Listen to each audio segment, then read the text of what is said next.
ભારતીય તટરક્ષક સ્વર્ણ જયંતી સર્કલનું ઉદ્ઘાટન ગુજરાતના નાયબ મુખ્યપ્રધાન હર્ષ સંઘવીના હસ્તે કરવામાં આવ્યું હતું.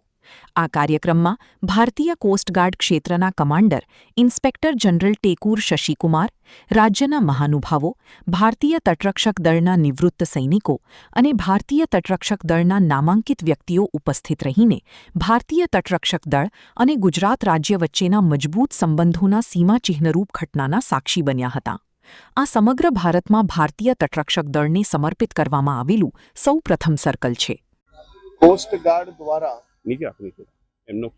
ગાંધીનગરના મુખ્ય સર્કલ પર કોસ્ટગાર્ડના હોવરક્રાફ્ટ હોય કે કોસ્ટગાર્ડના હેલિકોપ્ટર દ્વારા ખૂબ સરસ આકૃતિ જોડે આ સર્કલ ડેવલપ કર્યું છે.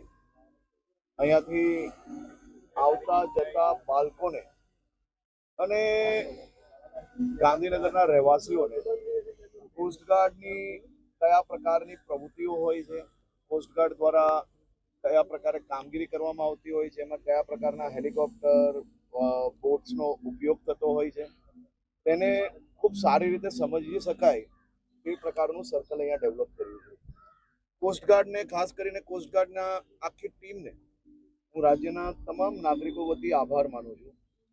તેમને ગમે ત્યારે અતિવૃષ્ટિ હોય કે પછી ભારત અને બીજા દેશોની સીમાઓ પર દરિયાઓમાં જઈને ઓપરેશન કરવાના હોય, આ બધા જ વિષયોમાં કોસ્ટગાર્ડ દ્વારા ખૂબ અદ્ભુત કામગીરી કરવામાં આવી રહી છે.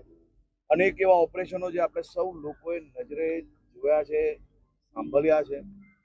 જે પ્રકારે કોસ્ટગાર્ડ અને ગુજરાત પોલીસે સાથે મળીને ભારતની સીમામાં ઘૂસતા ડ્રગ્સ પકડવાનું એક અદ્ભુત કાર્ય કર્યું છે.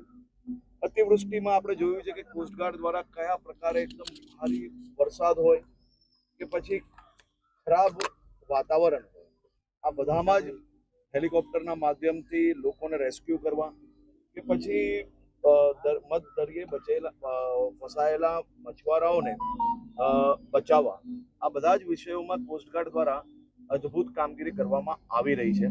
હું કોસ્ટગાર્ડની આખી ટીમને રાજ્યના સૌ નાગરિકો વતી ખૂબ આભાર માનું છું.